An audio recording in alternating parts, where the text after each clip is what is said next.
Bismillahirrahmanirrahim. Assalamualaikum warahmatullahi wabarakatuh. Waalaikumsalam warahmatullahi wabarakatuh. Bismillahirrahmanirrahim. Alhamdulillahirabbil alamin. Wabillahi ta'ala ala man tanatin. Wa sallallahu wa sallam ala sayyidina Muhammadin wa alihi wa sahbihi wa khatamin lima sabaq. Amin. Nasil haqq wal haqq wal hadi ila siratal mustaqim wa ala alihi wa sahbihi haqqa wa bidal adim amma ba'du. Allahumma ya man maqul bi ilmihi wa ilaihi hijrah barakallah. Ya Fattah ya Alim ya Ta'ala ya Fattah ya Alim ya Ta'ala. Alhamdulillah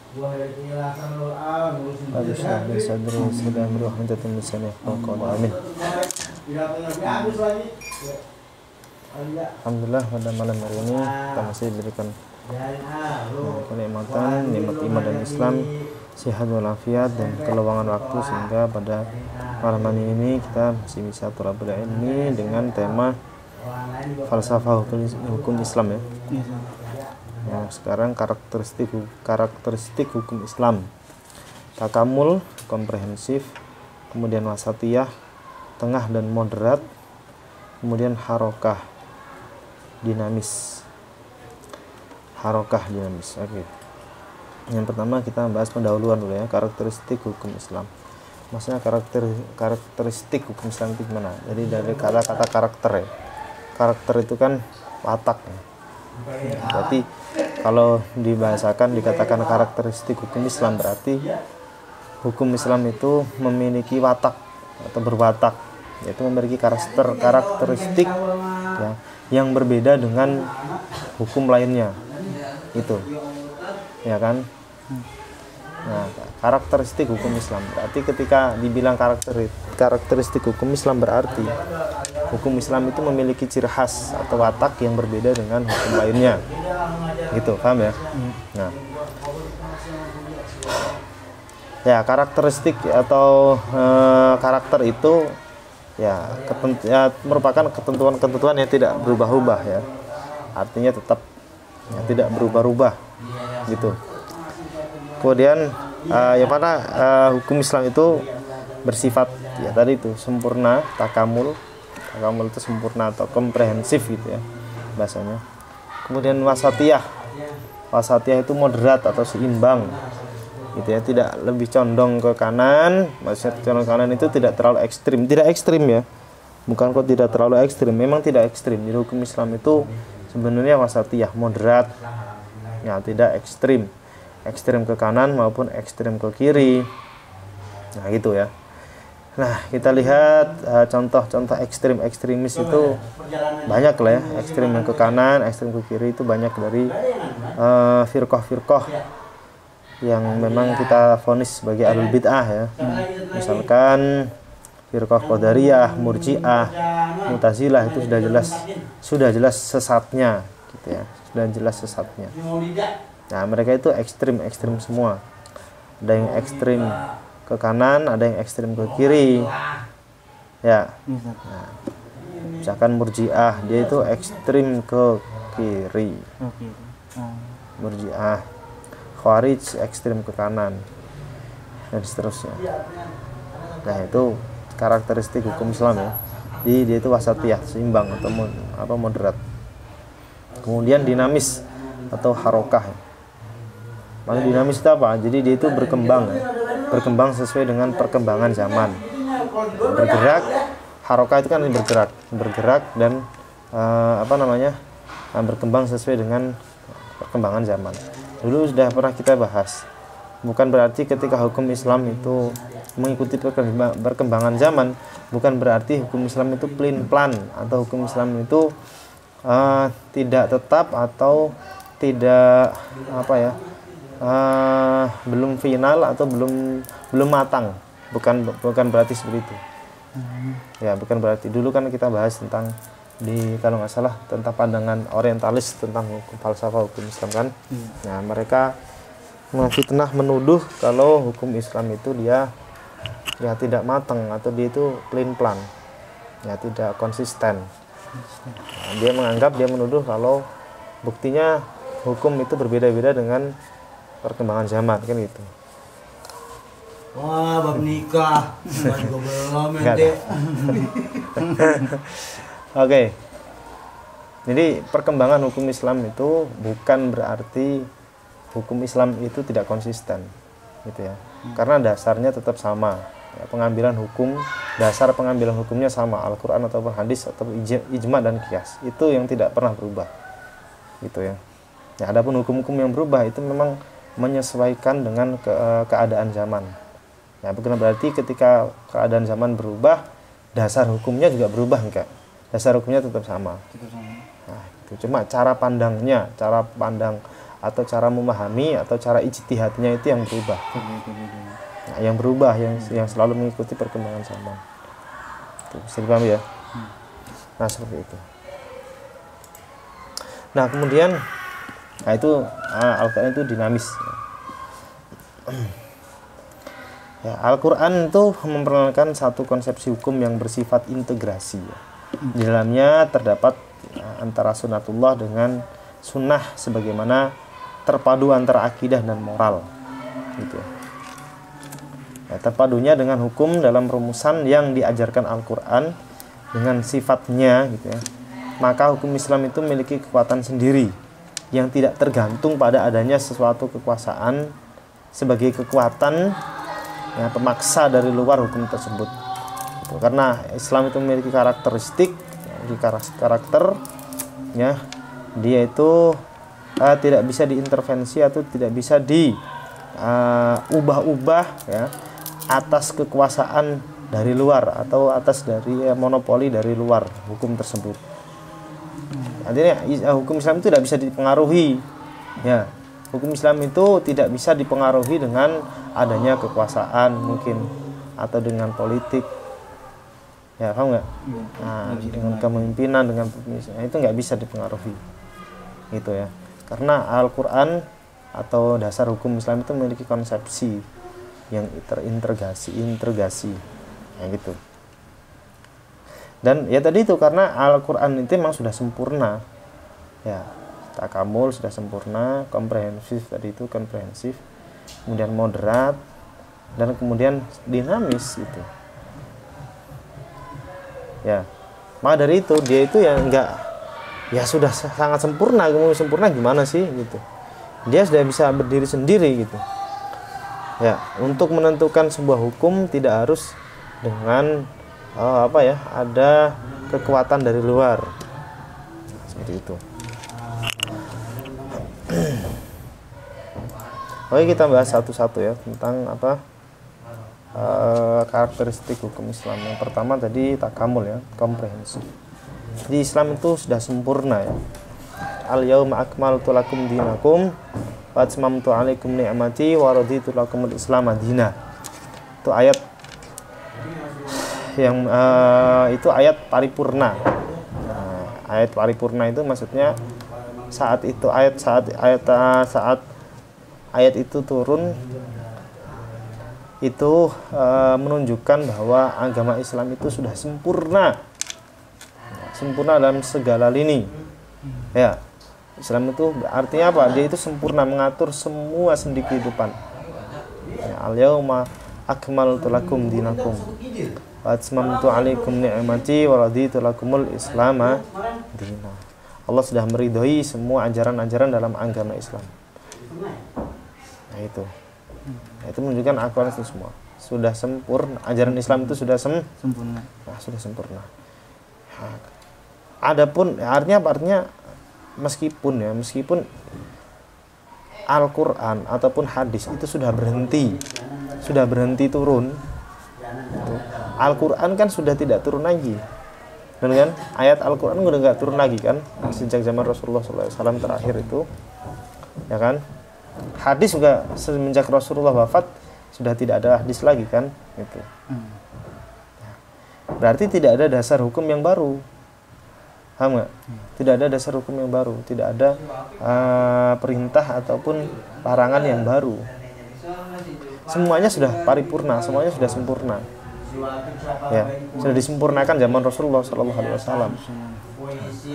Nah, hukum yang sudah sempurna ini akan berlaku atau istimror, akan berjalan sampai ila yaumil qiyamah. Paham ya? Hukum ini tidak akan pernah berubah, udah pasti relevan, sudah pasti relevan. Nggak ada istilahnya Al-Quran ini nggak relevan, nggak ada. Paham ya?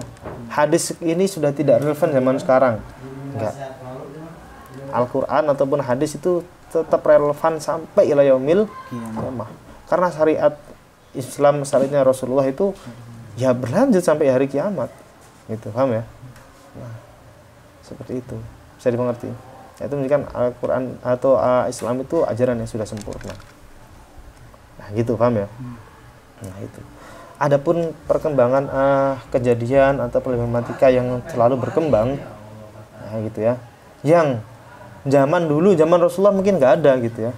Itu tetap bisa dihukumi gitu ya. Bisa dihukumi dengan ayat-ayat Al-Quran ataupun hadis-hadis yang ada dari Rasulullah SAW. Nah, ya.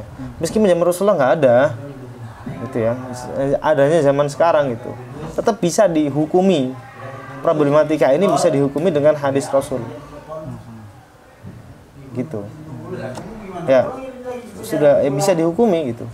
Ya dengan ijtihadnya ulama, tentunya dengan ijtihad ulama. Entah itu lewat Al-Quran ataupun hadis ataupun ijma ataupun qiyas. Sumbernya tetap semuanya itu bersumber kepada Al-Quran dan as-sunnah atau hadis Rasulullah SAW. Nah gitu ya. Nggak usah ngelebar, nggak usah kesana sini, nggak usah ada bahasa. Jangan. Ini menurut Muhammad Hasbi As-Siddiqi. Muhammad Hasbi As-Siddiqi itu orang Indonesia yang ahli, masya Allah. Itu ahli banget ya, ahli hukum, ahli usul, ahli semuanya.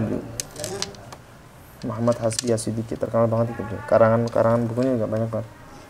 Salah satu ciri hukum Islam adalah takamul, yaitu lengkap, sempurna dan bulat. Berkumpul padanya aneka pandangan hidup. Menurut beliau, hukum Islam itu menghimpun segala sudut dan segi yang berbeda-beda di dalam suatu kesatuan. Karenanya hukum Islam tidak menghendaki adanya pertentangan antara usul dengan furu', tapi satu sama lain saling melengkapi dan saling menguatkan. Nah gitu. Karena Islam itu agama yang sangat sempurna gitu ya. Nah, makanya dia itu mengatur, menghimpun ya segala sudut dan segi dalam semua kehidupan itu diatur oleh Islam. Dalam ajaran hukum Islam gitu ya. Maka dari itu antara usul dengan furu', usul itu akidah ya, hukum yang berkaitan dengan akidah atau keyakinan seorang. Dengan furu' itu ya amaliyahnya ya, furu' itu amaliyah ya, atau perbuatan zahirnya. Nah itu tidak bertentangan tapi saling melengkapi. Nah gitu, bisa dipahami ya? Nah, seperti itu. Kemudian hukum Islam itu sifatnya adalah wasatiyah. Ya. Nah, wasatiyah. Wasatiyah itu gimana maksudnya? Mengambil jalan tengah. Ya. Mengambil jalan tengah. Mengambil jalan tengah. Jadi Islam itu sangat moderat. Ya, mengambil dalam berpandangan ya, Islam itu tidak lebih tadi itu, tidak ekstrim ya, tidak ekstrim atau istilahnya hulu. Ekstremis itu kalau dalam bahasa al-hulu, dalam Al-Quran la taghlu fi dinikum, la taghlu fi dinikum, jangan kamu bersifat hulu atau berlebihan atau ekstrim dalam urusan agama. Jadi Al-Quran itu tidak hulu, al-hulu fiddin. Dalam Al-Quran dicontohkan akidah hulu fiddin itu sangat berbahaya. Ya, hulu atau ekstrim dalam agama itu sangat berbahaya.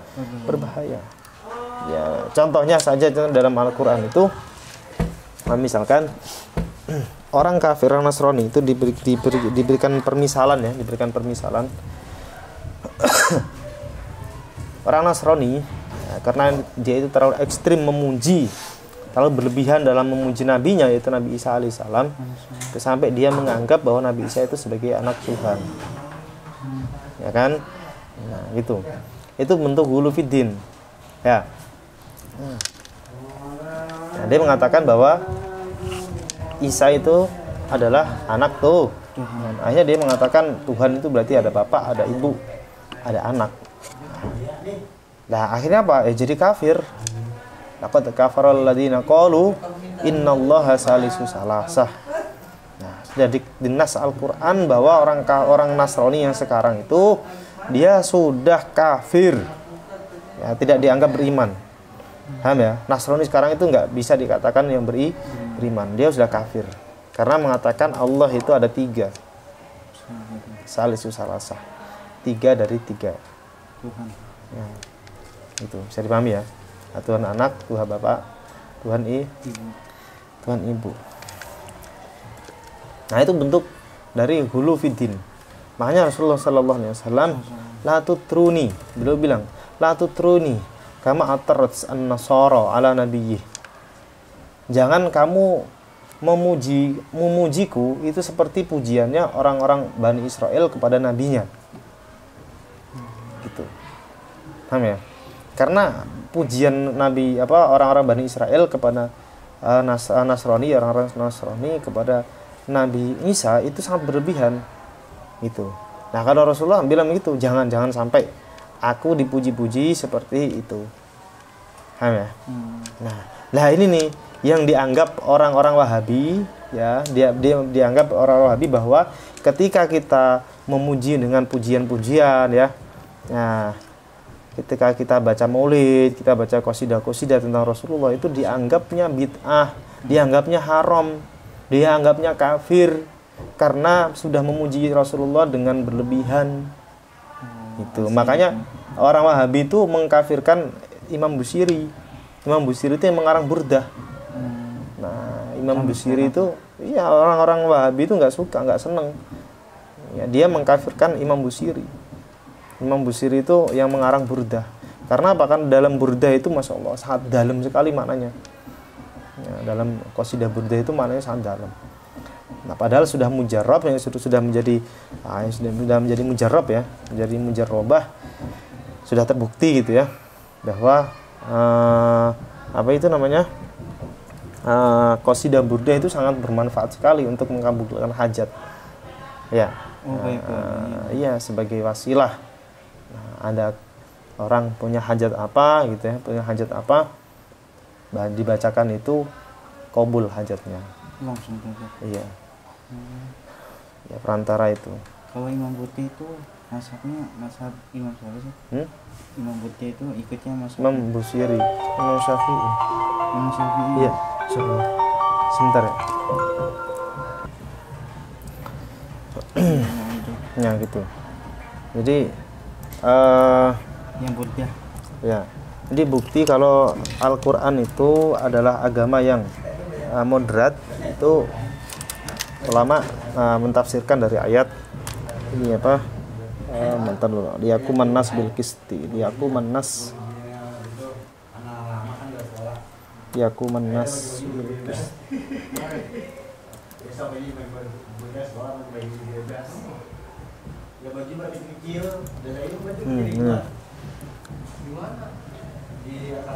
Nah, ini. Laqad arsalna rusulana bil bayyinat wa anzalna ma'ahumul kitaba wal mizana liyaquman nasu bil qist. Nah, ini. Jadi ulama itu mentafsirkan ayat ini, laqad arsalna rusulana. Jadi Allah itu sudah mengutus rasul-rasulnya dengan bil bayyinat, dengan penjelasan, ya, dengan wahyu-wahyu, dengan bayinat, dengan jelas. Wa anzalna ma'ahumul kitab. Kemudian kita menurunkan kepada mereka kitab, sebuah kitab. Wal mizan. Nah, ini wal mizan. Mizan itu artinya timbangan. Ya. Timbangan ini diartikan oleh ulama bahwa timbangan itu kias. Ada yang mengatakan mizan itu adalah kias. Mizan itu kan untuk menimbang, ya, timbangan.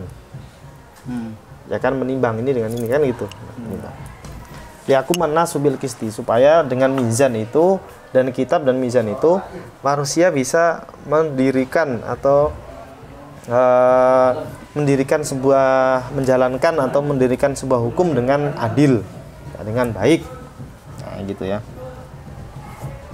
Nah, mizan itu kan tidak berat sebelah kan? Nah, itu maksudnya, paham nggak? Artinya apa? Artinya Islam itu moderat. Moderat itu tengah-tengah. Ya, tidak lebih. Iya, betul. Nah, karena khairul umuri awsatuha. Rasulullah sallallahu alaihi wasallam bersabda, khairul umuri awsatuha. Sesuatu yang paling baik adalah di tengah-tengah. Moderat gitu. Khairul umuri awsatuha. Ya, tengah-tengah. Nah, itu tadi itu. Tidak tafrid, nah, dan tidak ifrat. Nah, itu. Tidak ghulu fiddin. Nah, bisa dipahami ya? Nah, seperti itu.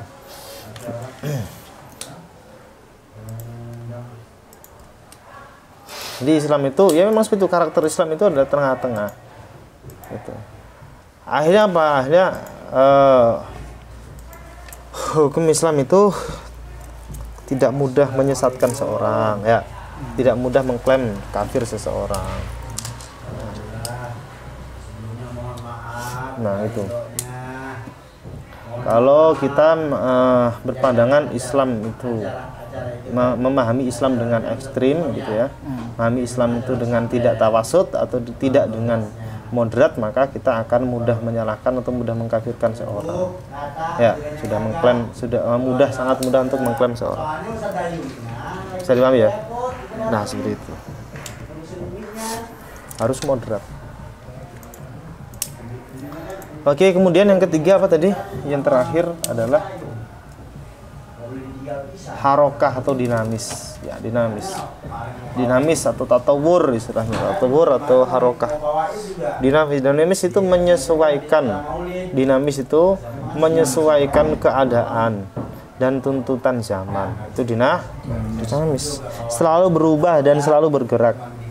Ya, tidak monoton, tidak menetap, tapi mengikuti perkembangan zaman. Itu arti dinamis. Jadi hukum itu dinamis. Ya. Artinya apa? Artinya ketika zaman dulu hukum itu tidak ada. Waktu dulu misalkan sebuah perkara itu nggak ada, ya, belum pernah dilakukan gitu kan. Nah, tapi Islam itu tetap bisa untuk menghukum itu. Nah, itulah kehebatan Islam. Nah, gitu ya. Ya, misalkan di perayaan Maulid lah contohnya. Nah, orang Wahabi mengatakan ini momennya Maulid ya. Nah, orang Wahabi mengatakan Maulid itu nggak ada dasarnya. Ya, nggak ada dasarnya. Karena zaman Nabi nggak ada acara Maulid. Nah, akhirnya dia mengklaim itu adalah bid'ah yang bid'ah yang sayyi'ah, bid'ah yang jelek kan gitu. Ya, nanti konsekuensinya masuk neraka.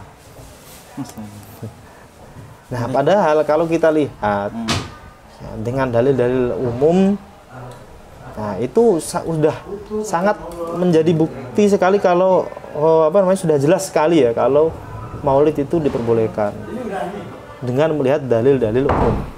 Itu artinya apa? Artinya ini menunjukkan bahwa menghukumi acara Maulid yang zaman dulu nggak ada, itu ternyata bisa ditemukan dari Al-Quran ataupun hadis. Nah, itu ya. Jadi ada dalilnya, jangan. Jadi salah kalau misalkan mereka menuduh kalau Maulid itu nggak ada dalil. Itu mereka ngomongnya itu secara asal atau ada referensi? Iya, kalau dia itu mah tetap referensi. Tetap ada referensi loh dia. Gitu? Jangan asal, iya. Gitu, ada referensinya, cuma ya referensinya salah. Nah, awur-awuran lah bahasanya, awur-awuran. Ada referensinya. Iya, ada referensi dan dia itu ada ya referensinya paling itu kulu bid'atin kulu muhdatsatin bid'ah, udah itu doang yang dipegangin mah.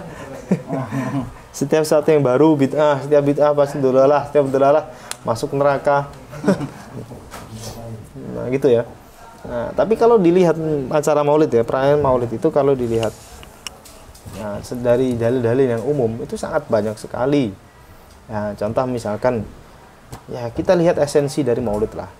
Esensi dari Maulid itu kan gembira dengan kelahiran Nabi Shallallahu Alaihi Wasallam. Nah, itu sudah jelas dalam Al-Quran. Di Al-Quran itu sudah jelas. Surat apa sih? Lupa suratnya.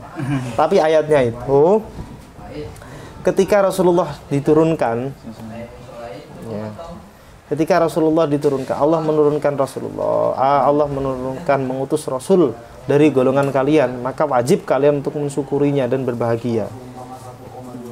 Paham nggak? Nah, ini kan jelas sekali kan dari ayat Al-Quran, benar nggak? Nah, iya. Qul bifadlillah wa birahmatihi fabidzalika falyafrahu.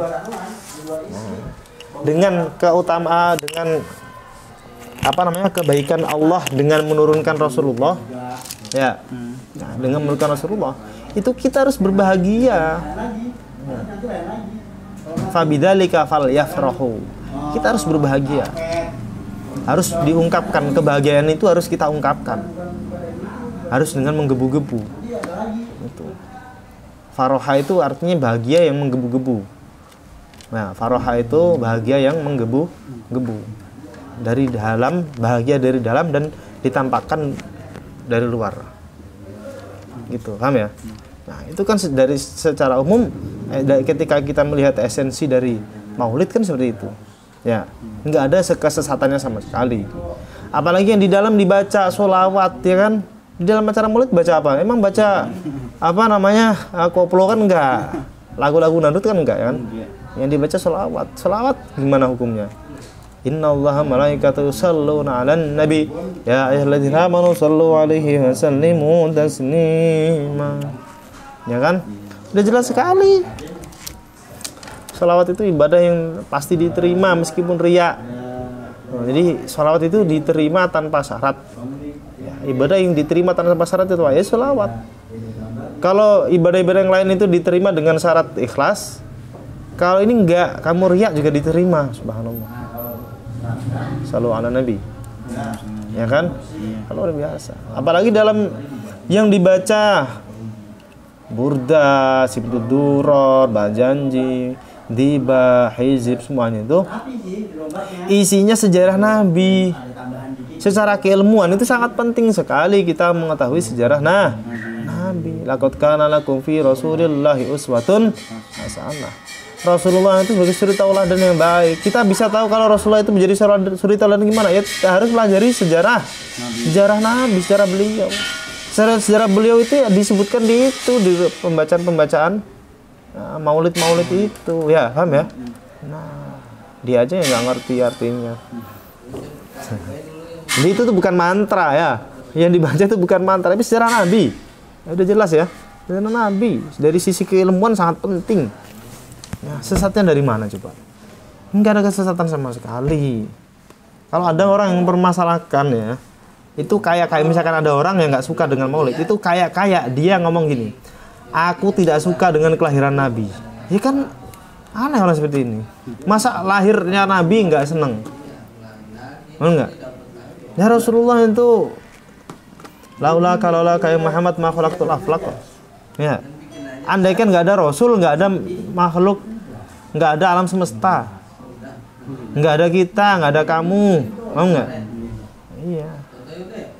Semua keutamaan, semua kemuliaan itu bersumber dari Rasulullah Sallallahu Alaihi Wasallam. Paham ya? Itu. Kalau sampai ada orang nggak suka, itu benar-benar udah nggak logika, nggak nalar sama sekali. Gitu. Kenapa sih banyak orang yang nggak suka kelahiran Nabi? Alasannya kenapa? Itu tanya mereka. Jadi dulu kan banyak kepada sebelum Nabi lahir, banyak yang nggak suka, banyak yang nggak suka dengan kelahiran Nabi. Itu alasannya kenapa sih? Ya kan mereka akan terganggu dengan kejabatan dia, kan akan terganggu. Maksudnya jabatan itu ketokohan mereka.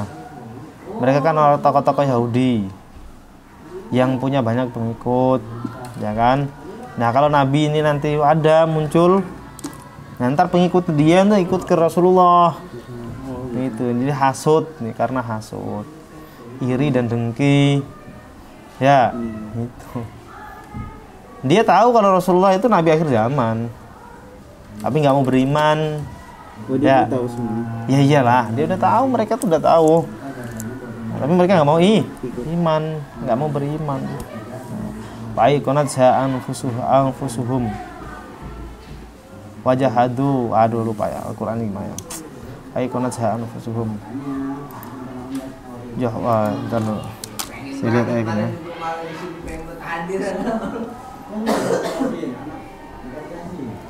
Wa aiqanat. Nah ini. Wa aiqanat anfusuhum wa jahadu biha wastaiqanat anfusuhum wa wastaiqanat anfusuhum dzulman wa 'uluwa. Nah, mereka itu wastaiqanat anfusuhum. Hati mereka itu yakin kalau Rasulullah itu nabi akhir zaman. Beliau itu adalah rasul utusan dari Allah. Yakin. Masa dia itu tahu gitu. Akan tetapi wajahadu biha, dia enggak mau. Uluwan wajahadu biha wastaiqanat anfusuhum dzulman wa 'uluwa. Dia nanti akan merasa pengaruhnya akan dia takut kalau pengikutnya atau pengaruh dia itu akan hilang sebab Rasulullah menjadi Rasul. Ya dia itu nggak mau beriman gitu, ya, dengki, ya kan, takabur, dia sombong, dzul mau wa uluwa.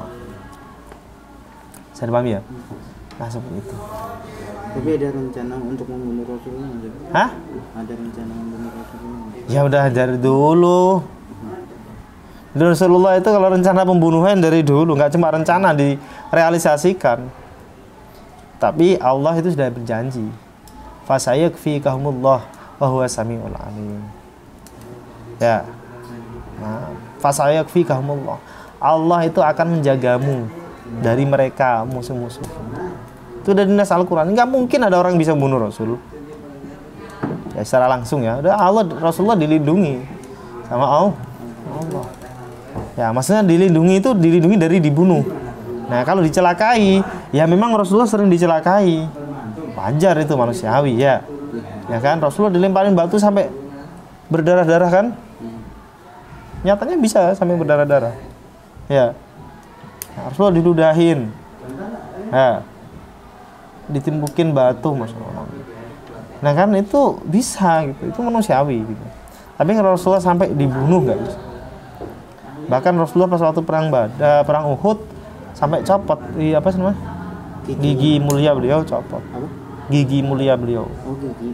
Ya, itu saking itu luar biasa.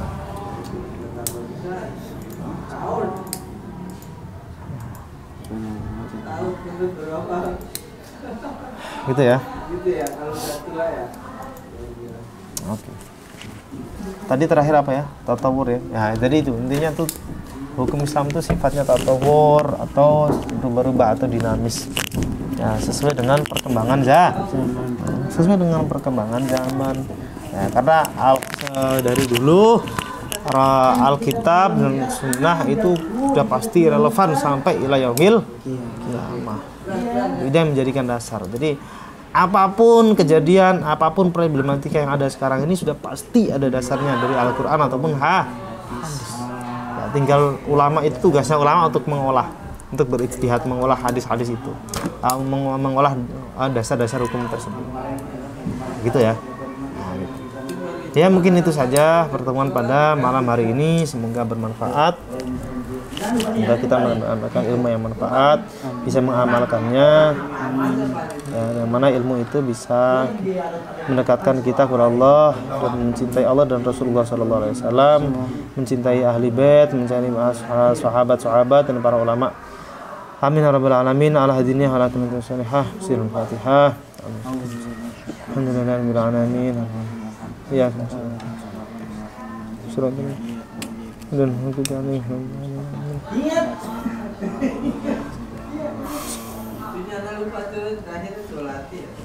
Subhanakallahumma wa bihamdika asyhadu an la ilaha illa anta astaghfiruka wa atubu ilaik. Allah yahdi liman yardah al-mu'minin. Assalamualaikum warahmatullahi wabarakatuh. Waalaikumsalam warahmatullahi wabarakatuh.